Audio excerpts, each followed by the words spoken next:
The biggest artifact mistake players are making. Get that silver, keep that silver, reduce your overall space. Let's get it.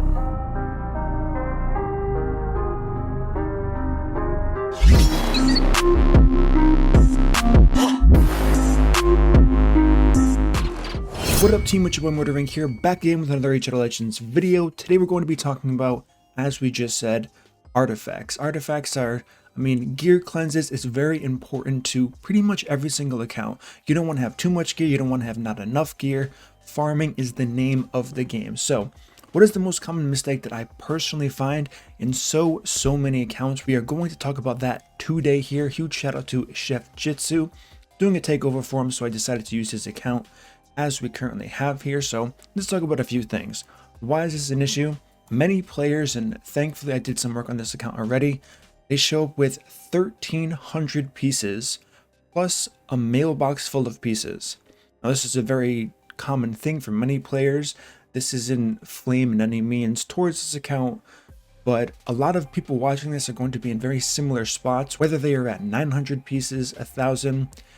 It's too much, right? It's too much. Until you go through the re-gearing process, which I currently haven't done in this takeover yet, most likely it's going to end up around 400, 500 pieces. That is the healthy place to be for almost every single account. There are going to be certain and special circumstances, but really hard for it to apply to you unless you have tons of legendaries ungeared that you're waiting for a specific event to gear them up. That is the only reason why you should have a ton of pieces. Now, let's talk about the point of this video, right? What is the thing killing people, making them have 1,300 pieces and more, overfilling their inbox, not knowing what to sell? And it's something that as soon as I say it, you're going to be like, oh, this makes a lot of sense. It's about keeping the same pieces of gear with the same stats in the same set when you don't have the champions for it. So I understand the hoarding mentality. It's a good piece of gear, don't get me wrong. You can roll it up to +4, +8. Perfect example for most accounts is going to be speed boots here.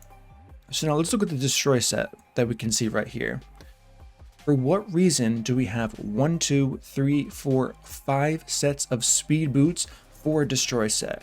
If you cannot open up your account and find at least 2 champions that aren't currently wearing this, or if you can't think of one champion that, I hate to say this, this is like a last case scenario, but if you really need a champion for a destroy set, you can save 1 pair aside for sure. But having 5 without having the champions that you can instantly apply it to, let's think about destroy set for a second. Scarab, where else? You guys let me know. Where else are you guys using destroy set? I would love to know. The main use of this is going to be the Scarab. It's really good for many champions there. Not usually teams of 5. You can use teams of 5 for sure, but usually it's 2 champions, 1 champion soloing, at most 3 champions. So this is a perfect example of gear you should never have multiple copies of. Now that is a really easy example, but the next thing I want to talk about is going to be, and this is where it's going to get most players here. Relentless gear, people have this if you're winning tournaments. Of course, not everyone can win a tournament, so that's kind of an iffy thing, so I'm going to skip over that. It's going to be the forge gear. Now, the forge gear is going to be huge. Players will have tons of it, whether it's swift parry, resilience, and perception. Now, the most common thing that I see is players are keeping sets of gear that are for damage dealers, which isn't a problem. You do have the champions like Hegemon, you can go nuke with accuracy, Astralon, even other epic champions who do need accuracy but also want to deal damage as well. Of course, if you really want to deal tons of damage, perception set isn't going to be the ideal set, but it is good for a 2-piece to fill in with savage, to fill in with cruel gear if you have it, attack gear, crit rate, crit damage, whatever you guys decide on. So this is my thing here. Do not keep 5, 6, or 7 damage dealing artifact weapons for perception with the same stats, meaning attack percent, crit rate, crit damage, or more commonly accuracy, crit rate, crit damage. I see it in every single account, and I'm always talking to the person I'm doing the cleanse for, saying, instead of just cleansing it, it's better for me to address the issue. So I asked them, hey, why do you have 8 weapons here that all have crit rate, crit damage, and accuracy. Fantastic pieces, by the way, but they're all unrolled, or they're +4, or they're +8. Some of them are better than others, and I say, what are you keeping these for? And they say, I don't know, it just seemed like a really good piece that I didn't want to let go. Now, I totally understand that, but it's going to hurt you, because this one scenario, if this was it, that would be fine. But if you're doing this everywhere on your account, it becomes too much. You rob yourself of too much silver. You're going to end up running out of silver on your account to where you can't even upgrade gear anymore. And you're going to have tons of high quality gear in your inventory, most likely better than what you're wearing on your champions already, and you can't put them on because you can't make them +16 to give them that boost over the current gear you're wearing. This is a huge problem. It really needs to be addressed. Hopefully by doing this, everyone can take a look at their own accounts here and apply this to every single gear set. Another thing that I've seen are people keeping these weird gear sets like Days set. So for those of you who haven't seen it, I've made a video breaking down the stats and the substats on gear, showing you guys when I do gear. I'll use this as an example. So this is going to be a -1, -2, -3. So from a perfect piece of gear, just baseline, this can be 7%, 7%, 12 is good, and this can be 6 speed. So this is already a -3 here. So as you keep leveling it up, you're going to have more and more minus numbers. Hopefully not, that would make it a really good piece.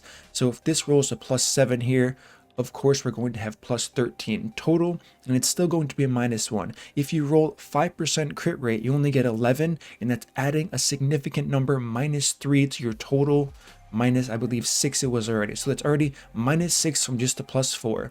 So if you have multiple pieces like this, and one of them's already a -4 after +4, you really have to consider, okay, let me do the next 2 weapons, see which one is the lower number overall as far as the negative from a perfect roll, and then move from there, sell what's not good, keep what's good. Now onto this point about the Days set. This is a very, very hard set to use in application. Hegemon has very good use for this. Most people don't have Hegemon. The problem with Days set is you can put it on a champion, but ideally you would put on your fastest champion, so when you get cut off, they burn through their turn of getting slept. Other than that, your champions are going to get a turn in between there. You're going to be waking them up yourself. It's a really hard set to use in perfect application. Now, with that being said, what is the purpose of keeping this set? There are many sets like this that need to be reworked more, thought out more. You guys can let me know what sets you guys think should be reworked. I think Curse set, Frost, Frenzy is okay in niche situations, but there's a lot of sets here that, I mean, taunting can be good. Curing, I have no idea. Who's using curing? Are you? Probably not. So why are we keeping these pieces? The answer is you want to have that chance to get the quad roll. Now the problem with that is it's very expensive to do this. So you can save these pieces for down the line when you have tons of silver, but it has to be realistic for your account. If I'm going through a period of time, even as someone with a massive amount of silver always, hundreds of millions, very close to 1 billion silver always, I don't keep pieces like this because I know the probability is so low to get that quad speed roll that everyone's constantly after, or the quad crit damage roll, the quad, probably not attack percent, maybe crit rate will help a lot of people out, but I don't roll pieces of gear like this because, for one, it's not in the proper set. You have to remember that when using broken sets, you are giving up some type of set bonus when you're doing that. Now you have to think about what the champion is going to be wearing. Is it going to be crit rate? You're giving up 12% on a set bonus here. So if you get a quad roll, that can be +7 crit rate. Now a triple roll in the proper set is going to be better than that, because obviously +12 is greater than +7 overall. So these are things you have to keep in mind when you keep gear sets from Dazed, from Curse, and you're really aiming for a certain piece of gear that you're currently lacking on your account, and you want to try to fish for these high rolls. Like this piece right here. I can see why many people would want to keep this. If you have a damage dealing champion, this seems like a very appealing piece here. You can roll crit rate, you can roll speed, you can roll crit damage. If you roll resistance, it's not looking that good. If this was attack percent, this would be a whole other story here. But even then, If you hit attack percent here and you roll attack percent once, crit rate once, crit damage once, it's not going to be a good piece. Hopefully, after me saying that, you guys can understand why that's going to be the case after explaining set bonuses here. Now, if you roll 3 into 1 really strong stat, like 3 into speed, then we're talking. But even to another point on top of that, 5-star gear versus 6-star gear. There has been many guides made in the past about keeping 5-star gear in case you get really good rolls like this piece. There's no reason to keep a piece like this, because even if you triple roll on a 5-star piece of gear, the fact that glyphs are so strong on 6-star gear, I mean, there is a point to made. What if you're not currently at the faction war level to get 6-star glyphs? Then I get it, but if you really want to, you can break down with a chart I have. Let me see if I can bring it up really quickly from my Discord. Alright, so in that video, I have this sheet here. It's really important for all of you guys to know. I've made content on this before, so you can check out that video for sure, but this is what I'm talking about here. The 5-star minimum rolls, 5-star maximum, 6-star minimum, 6-star maximum. If you just look at this in itself, you can say, okay, well, the relationship is pretty close. It's probably worth keeping 5-star gear that's legendary for triple roll, quad roll. The reason why it's never going to be as good is because, like I said, glyphs exist. The fact that there's such a giant spread between a 5-star glyph and a 6-star glyph makes it very not worth it. I can't think of the word right now, my fault. For you to run and roll a 5-star piece of gear and then glyph it after, when you can roll a significantly worse 6-star piece of gear and then glyph that after that, and it will be equal if not better. So you have a higher chance of getting a 6-star piece when fully glyphed than you would of having a 5-star piece, which means you're going to be wasting silver. So a piece like this you wouldn't even keep. If it's a triple accuracy roll, double speed, it does not matter. Mostly because, I mean, even if this wasn't a proper set, I would say, okay, you can keep it maybe for faction wars, second rate character, but the fact that this is a broken set on top of all of that makes it much harder to justify. So with that being said, the biggest things to consider after what I just told you is, look at all of these mismatch gear sets that you're never really going to use. You guys all know what they are. You know your accounts much better than I personally do. Just making a generic video like this, really take a good look at them. Look at all the legendary pieces you have. Say, okay, I'm going to take it to +4. If it doesn't hit, in my opinion, the perfect stat on the first +4 roll, get rid of it. I know it can be hard. I've been referred to as the guy who rips the band-aid when he does gear cleanses. Someone will come in with, like I said, 1,300 out of 1,300 pieces, plus a mailbox full. I'll give it back to them with 300 pieces. They will say, man, I just had the biggest sigh of relief after you did this. There's no way I could have done it myself. I would have kept too many pieces. I would have been too stingy with it. I needed this intervention. I'm that intervention man. I'm giving you all this information for free on YouTube, because most people who want to do cleanses and stuff like that, it's not because they don't know a lot of the information. I mean, everything that I do in takeovers, I've posted onto YouTube. So if you wanted to find that out for free, you don't have to pay me or anything. You can just look at my YouTube. People have very restricted time, so it's much easier for them to pay for some type of gear cleanse. $35 can be a lot to some, can be a little to others. It all depends on the time and how you value that for sure. So this is what I'm trying to tell you guys here. This is one of the biggest things I've found. I've done hundreds and hundreds of gear cleanses, and I keep seeing the same sequences pop up over and over again from these people who either don't have time, or if they didn't know about my channel beforehand and didn't see those videos. So it's very important you know this and understand this. What this also does is it opens up a whole new view for you onto your account as far as what you need.